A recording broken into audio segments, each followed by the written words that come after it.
morning workout in. About to get ready for work. But yeah, man, apparently T.O. and Subriel Matias might possibly not happening.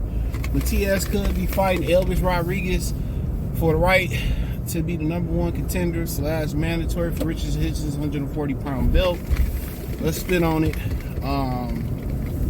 So basically, yeah, T.O. made it seem like he was gonna fight Matias.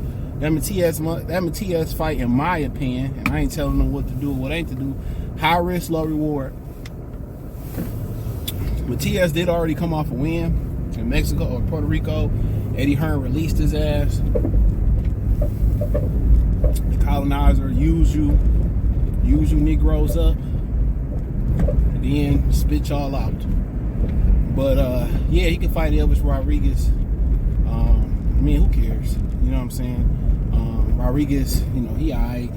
He's supposed to be next up. And Kenneth Spillms dispatched him on the Taylor Jose Ramirez undercard a few years ago. I mean, T.O. probably never was going to fight Subriel Matias. It just didn't make sense from a financial standpoint of view. Matias didn't bring the belt to the table. So why go fight Matias and give him an opportunity back at life? You know what I'm saying? Like, it wasn't a huge clash. I mean, it ain't like, you know, Puerto Rico really fuck with Subriel Matias like they fuck with Felix Tito Trinidad. You know what I'm saying? So that's how I look at it. You know, so like with no big clash.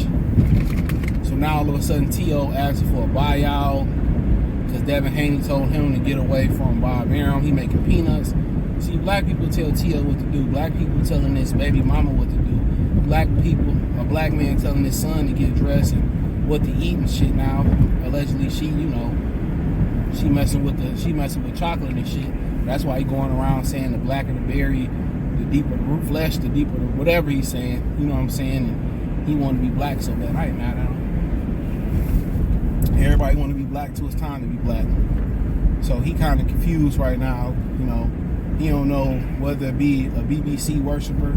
He probably a switch hitter like the rest, like a lot of these niggas, man. Or he don't know whether to be a black man hater. You know, coming at Andre Ward, being jealous of Devin Haney. You know, Devin telling him what to do. Get away from Bob. Now he asking for his buyout, knowing he ain't got the buyout money. And ain't no promoter gonna buy him out because he don't sell. Let's make that very clear. He don't sell.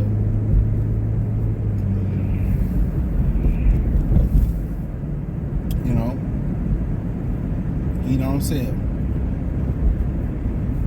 So, but nonetheless, I mean, I ain't really too surprised at it. I feel that, you know, when he said he was gonna fight Matias, maybe he felt like he seen something, and then he was gonna beat Matias. From my standpoint, he could have went either a couple ways. Either Matias attrition was too much for T.O. T.O. really fight at a particular pace, but Matias' unwillingness to throw a jab, Matias' unwillingness to move his head could have made him target practice for T.O. and his counter punching. And I think if his counter puncher was sharp enough or he punched hard enough, he can give Matias problems. But if Matias can tighten up his defense, use his jab, or take T.O. punch and keep coming forward, and it became a fight of attrition, I felt that Teofimo might have been in trouble. To be honest, it was one of the better fights from a stylistic standpoint on the marquee for boxing in the first quarter. I mean, when you look at it from a stylistic standpoint of view, sharp counterpuncher versus rugged brawler. I mean, if T.O. counterpunching a power can't, keep Matias at bay, he was gonna get ran through. I'm telling you that right now. He was gonna get ran through. I'm letting you know right now, he was gonna get ran through. But if this, Matias took too much punishment over his career, or he kept getting hit clean by T.O. and T.O. punched hard enough to keep him off, Matias is probably gonna be in a lot of trouble. T.O. got to work on doubling and tripling up his punches and going to the body. That's if I'm fighting Matias, I'm using my jab and I'm targeting the body. Liam Paro did a great job of working up and down and up, keeping him off balance, and Matias get a jab and a little bit of defense, he'll be hard to deal with. You know? But yeah, so he could be fighting Elvis Rodriguez going after Richardson Hitchison trying to get a big fight, which I don't blame him. He deserved a Devin Haney or one of them other fights, a Teofimo Lopez or something like that. He deserved that type of fight, to be honest. Mayweather Promotions held him back a little bit, to no fault of his own other than signing over there. But like I said before, it kind of was funny that T.O. would take on the Matias fight and there wasn't no unification. So it kind of made more sense to probably go fight Richardson Hitchison, which I think Hitchison is all bad for him, if we being honest. I think Hitchison is all bad for him. So, just too much perpetual movement. Jermaine Ortiz movement gave him problems. Loma just come forward. Loma ain't really lateral.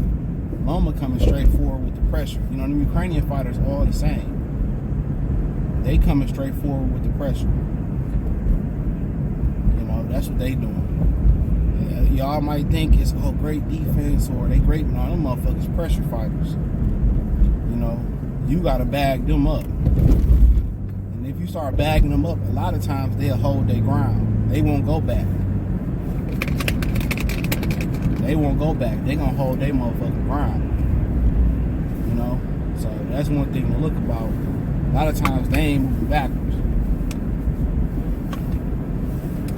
Them motherfuckers going straight forward.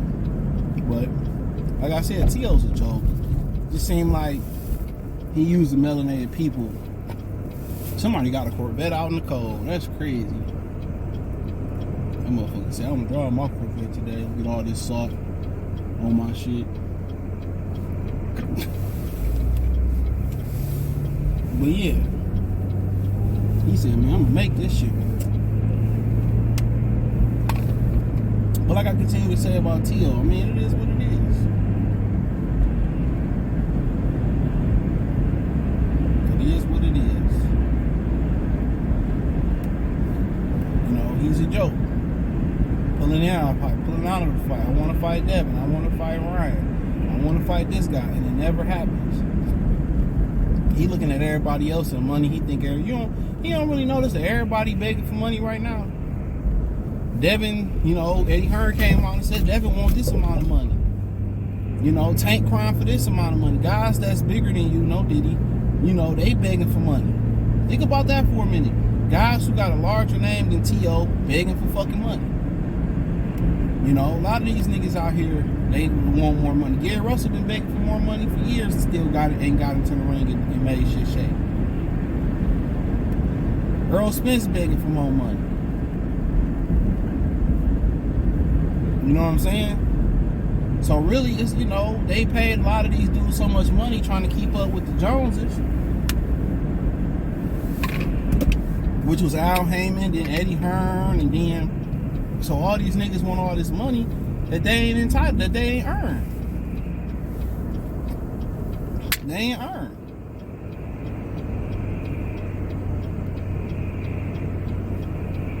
All this money that they ain't fucking earned. Man, dude, taking all day. So, and everybody out here fighting in the real life, fighting for wages and shit, man. Everybody out here fighting for wages.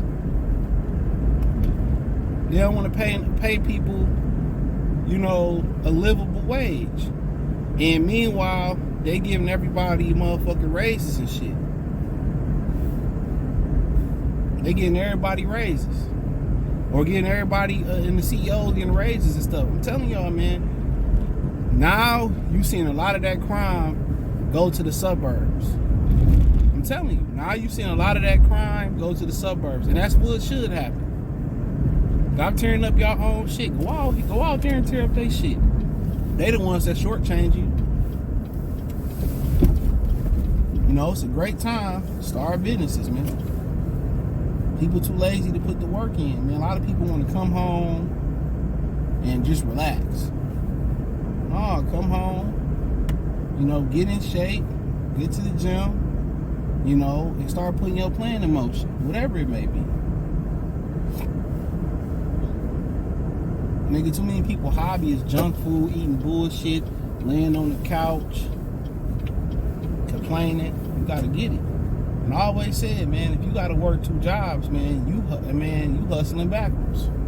Especially if you working 2 jobs without a plan. That's suicide. You working 2 jobs without a plan, like your plan is to save up enough money to start a business or save up enough money to build up, you know, a queue where you can take risks and chances on your business, whatever it may be. If you just working 2 jobs to pay bills, nigga, you super duper hustling backwards. You need to get with some family members, get with some close confidants. Y'all need to go in on the crib or whatever. That's what I would say. Go in on the crib. Stay together, pay it off, do it again. Save y'all bread up. You know what I'm saying? But that's just me. But hey, everybody begging for more wages out here. But hey, thumbs up the video, share the video, subscribe to the channel. Next subscribe button is the bell icon button. Hit all notifications, increase your chance to get notifications. We go live and drop video. Hit the link tree, join the Patreon, find me everywhere on the platforms. Peace.